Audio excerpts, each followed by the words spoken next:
ರಾಜ್ಯ ದೇಶ ವಿದೇಶಕ್ಕೆ ಸಂಬಂಧಪಟ್ಟ ಹಾಗಿನ ಕೆಲ ಪ್ರಮುಖ ಸುದ್ದಿಯನ್ನು ಬನ್ನಿ ಕ್ವಿಕ್ ಆಗಿ ನೋಡ್ಕೊಂಬರೋಣ. ಕರ್ನಾಟಕದಲ್ಲೂ ನ್ಯಾಯಮೂರ್ತಿಗಳ ಆಸ್ತಿ ವಿವರ ಬಹಿರಂಗಪಡಿಸುವಂತೆ ಬೆಂಗಳೂರು ವಕೀಲರ ಸಂಘ ಮನವಿ ಮಾಡಿದೆ. ಈ ಸಂಬಂಧ ಮುಖ್ಯ ನ್ಯಾಯಮೂರ್ತಿಗಳಿಗೆ ಪತ್ರ ಬರೆದಿರುವ ವಕೀಲರ ಸಂಘ ಸುಪ್ರೀಂ ಕೋರ್ಟ್ ನ್ಯಾಯಮೂರ್ತಿಗಳ ನಿರ್ಧಾರದಂತೆ ಹೈಕೋರ್ಟ್ ನ್ಯಾಯಮೂರ್ತಿಗಳು ಕೂಡ ನಿರ್ಧಾರ ತೆಗೆದುಕೊಳ್ಳಬೇಕು ಅಂತ ಮನವಿ ಪತ್ರದಲ್ಲಿ ತಿಳಿಸಲಾಗಿದೆ.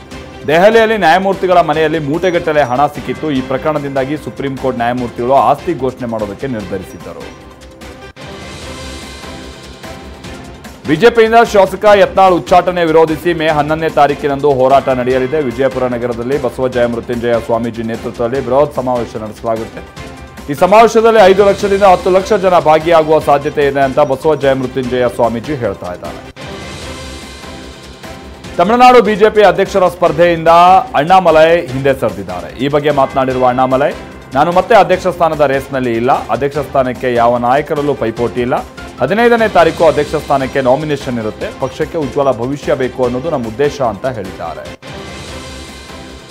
ಬೆಳಗಾವಿಯಲ್ಲಿ ರಾಜ್ಯಪಾಲರ ಹೆಸರಿನಲ್ಲಿದ್ದ 5.5 ಎಕರೆ ಜಮೀನಿಗೆ ಭೂಗಳ್ಳರು ಕನ್ನ ಹಾಕಿದ್ದಾರೆ. ರಾಜ್ಯ ಸರ್ಕಾರ ಬೈಲಹೊಂಗಲದ ಮಲ್ಲಮ್ಮನ ಬೆಳವಡಿಯಲ್ಲಿ 6 ಎಕರೆ ಭೂಮಿ ಖರೀದಿಸಿತ್ತು. ಕೆಲ ವರ್ಷಗಳ ಹಿಂದೆ ಜಮೀನಿನ ಪಹಣಿ ಪತ್ರ ದುರಸ್ತಿ ನೆಪದಲ್ಲಿ ಗೋಲ್ಮಾಲ್ ಮಾಡಲಾಗಿದೆ.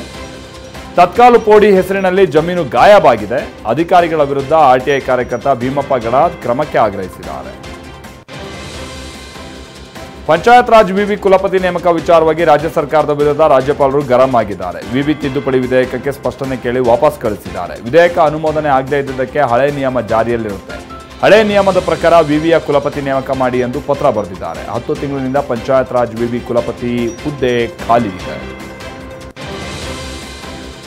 ಗೋಲ್ಡ್ ಸ್ಮಗ್ಲಿಂಗ್ ಕೇಸ್ನಲ್ಲಿ ಜೈಲು ಹೊಕ್ಕೆ ಆಗಿರುವ ರನ್ಯಾ ಚಿನ್ನ ಸಾಗಾಟದ ರಹಸ್ಯ ಮತ್ತಷ್ಟು ಬಯಲಾಗ್ತಾ ಇದೆ. ಡಿಆರ್ಐ ತನಿಖೆಯಲ್ಲಿ ಚಿನ್ನ ಸಾಗಾಟ, ಹವಾಲಾ ದಂಧೆ, ರನ್ಯಾ ಹೇಗೆ ಕಮ್ಯುನಿಕೇಷನ್ ಮಾಡ್ತಾ ಇದ್ಲು ಅನ್ನುವಂಥ ಸಂಗತಿ ಹೊರಬಿದ್ದಿದ್ದು 5 ಕೋಡ್ ವರ್ಡ್ಗಳ ಮುಖೇನವಾಗಿ ದಂಧೆ ನಡೆಸ್ತಾ ಇದ್ದ ಅಸಲಿಯತನ ಅಧಿಕಾರಿಗಳು ಹೊರತೆಗೆದಿದ್ದಾರೆ. ಗೋಲ್ಡ್ ಸ್ಮಗ್ಲಿಂಗ್ನಲ್ಲಿ ಅವಿನಾಶ್ ಎಂಬಾತ ಮಧ್ಯಸ್ಥಿಕೆ ವಹಿಸಿರುವುದು ತಿಳಿದುಬಂದಿದೆ.